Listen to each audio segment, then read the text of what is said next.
Very good morning, 10th class. How are you children? How are your studies going on? Going through your lessons, making your notes?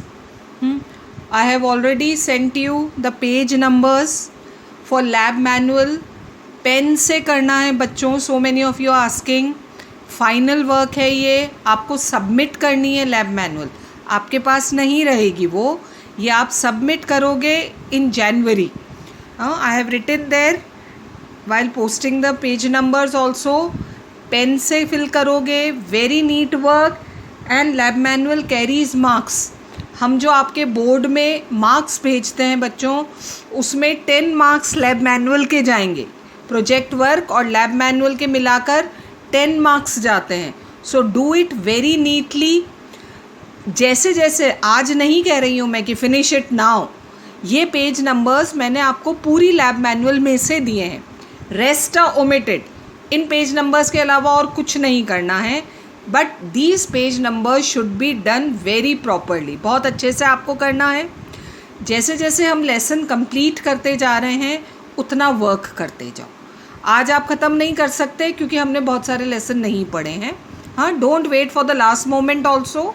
So the lessons that we have already done, उनका जो work lab manual में है, and that is practical work. बहुत सारा एक farm work है, visit है, एक फर्म विज़िट है, वो आपको जाकर विज़िट करना है. वहाँ वो क्वेश्चंस जो दे रखे हैं आपकी लैब मैनुअल में, you have to ask and get information. So this is it, है ना. तो ये करना और धीरे धीरे ये लैब मैनुअल कंप्लीट करना. तो and by the end of, तब तक हमारा कोर्स हो जाएगा. And in January you need to submit it. वो आप सबमिट करोगे. पिक्चर चाहिए, वहाँ पिक्चर बनाओ. ड्राइंग है तो ड्राइंग, आपकी फ़ोटो लगनी है या कोई और फ़ोटो है जो वहाँ डिमांड की गई है. क्योंकि ये प्रैक्टिकल है तो whatever is asked in the question you need to answer that. आपको वैसे ही करना है if you want full marks. Okay. So बस ये पेज नंबर करने हैं और कुछ भी नहीं करना है. ठीक है. तो ये काम आप धीरे धीरे करते रहो. Side by side we are going through our chapters. Okay. So now coming back to our lesson, we have started the second chapter of economics, the sectors, various sectors of Indian economy. In that, during last class, we have studied about how the shift has taken place in the share of GDP from primary sector to tertiary sector, but the same shift has not taken place in the number of employment. Even today, the primary sector is given the most number of employment. It is also facing underemployment or the situation of disguised unemployment, where more number of people are employed than required. And why is it so? Because they have nowhere else to go. तो इतना हमने last lesson में समझा था. So now the question comes, how to create more employment. Under employment है ये तो देख लिया. पीपल नीड एम्प्लॉयमेंट ये भी देख लिया.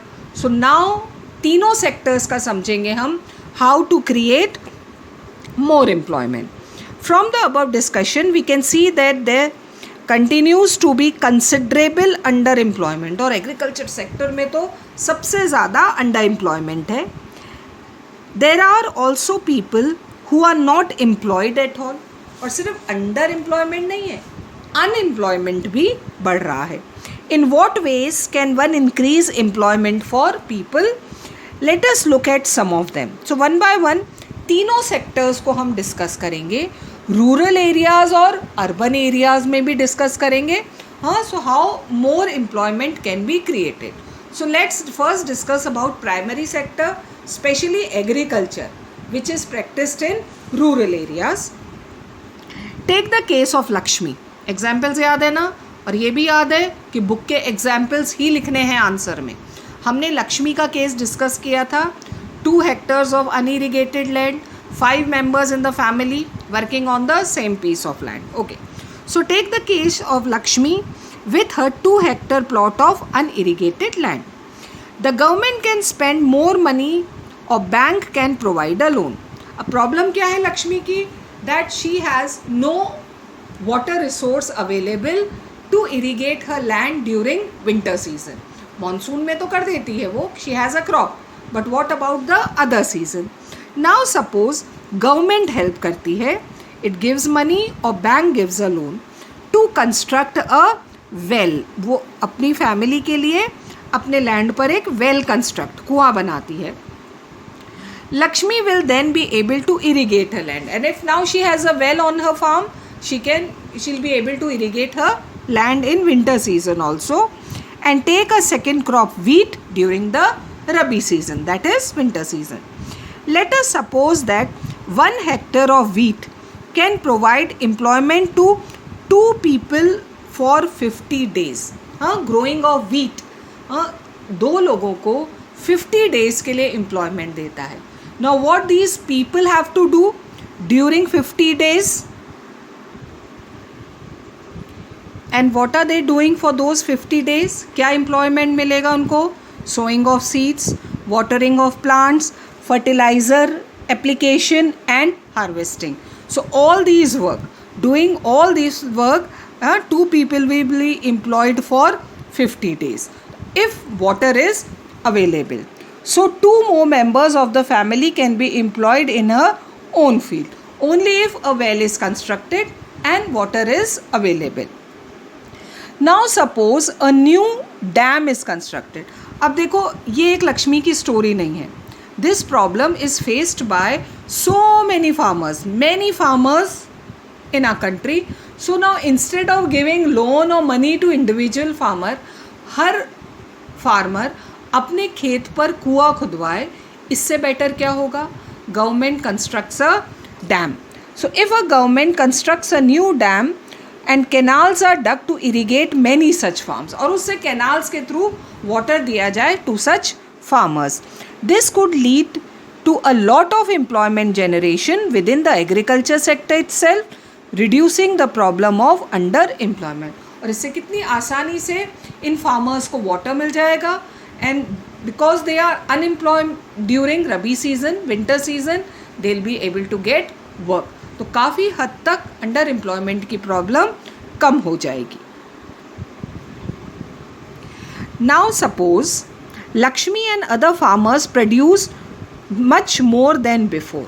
एग्रीकल्चर सेक्टर में तो हमने ये एम्प्लॉयमेंट दे दिया, we have given work to the farmers.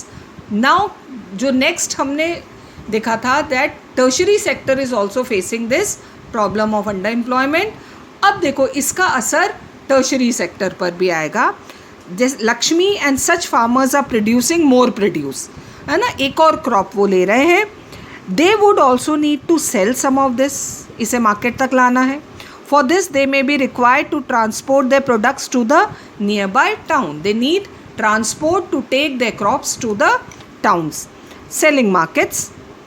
If the government invests some money in transportation and storage of crops or makes better rural roads so that mini trucks reach everywhere.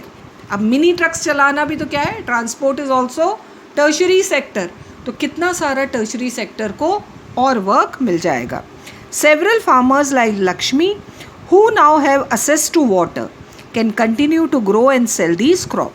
So primary sector is growing more crops and tertiary sector is taking those crops to the market, transport, and shops are selling that crop. तो tertiary sector को भी work मिल रहा है.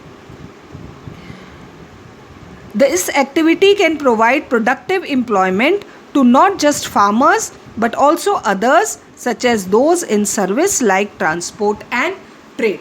तो एक अगर हम एक सेक्टर को हेल्प कर रहे हैं, प्राइमरी सेक्टर को हमने हेल्प करी, दे आर प्रोड्यूसिंग मोर, और उसका असर कहाँ आ रहा है? Even on service of tertiary sector.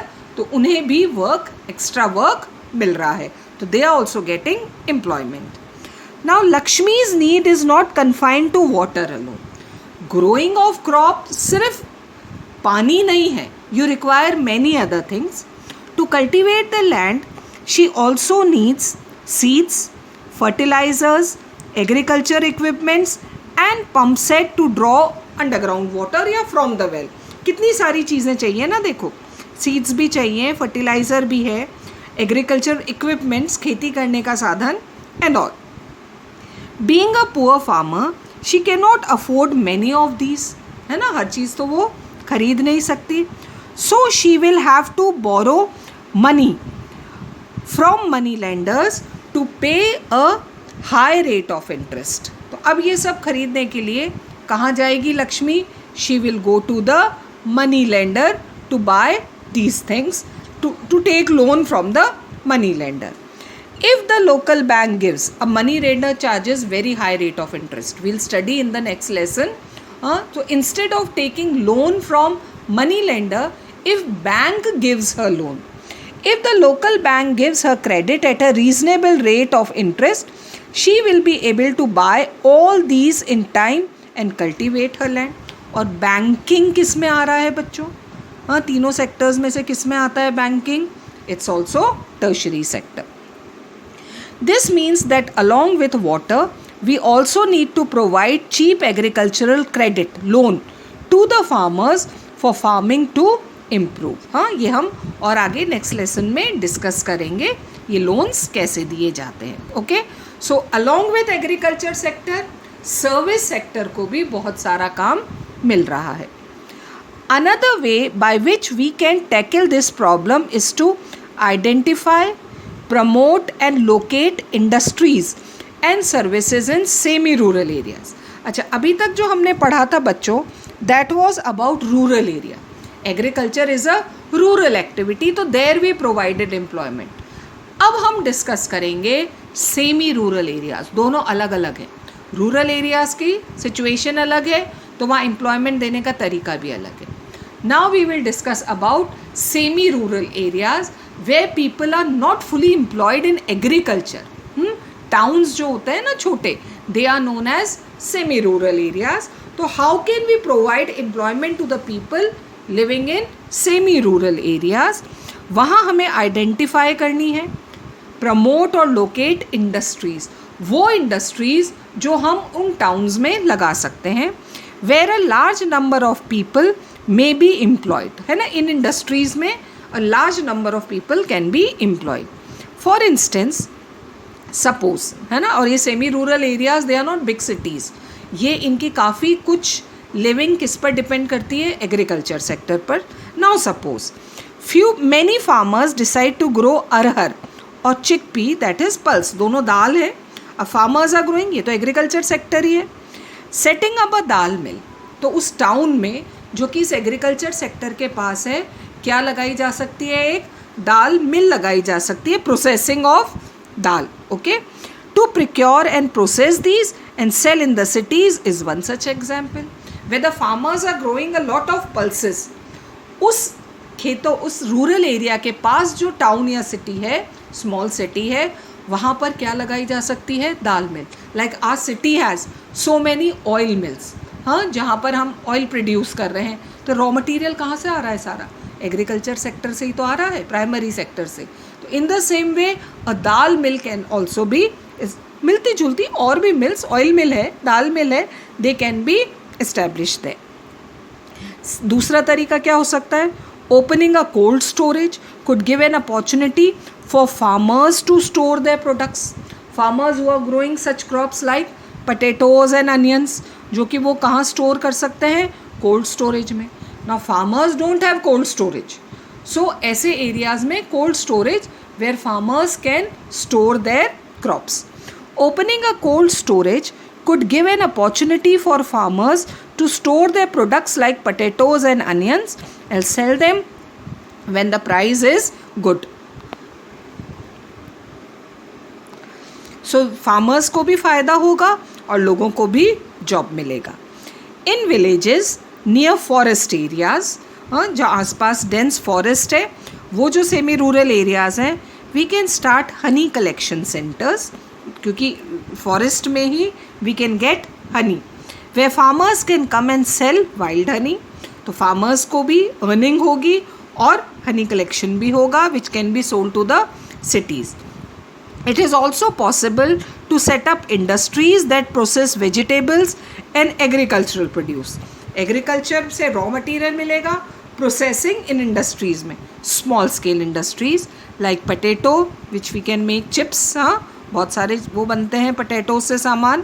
Sweet potato, rice, wheat, tomatoes, fruits which can be sold in outside market. They can be processed in these small scale industries जो कि semi rural areas में लगाई गई हैं, and then they can be sold to big markets or city markets.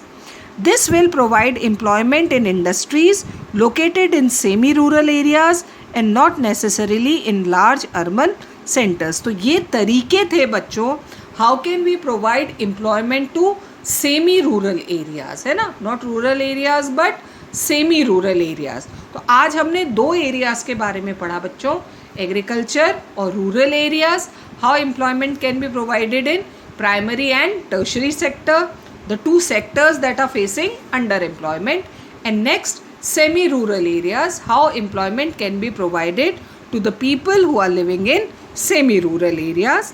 And in next class we'll study about urban areas, how employment can be provided to the people in urban areas.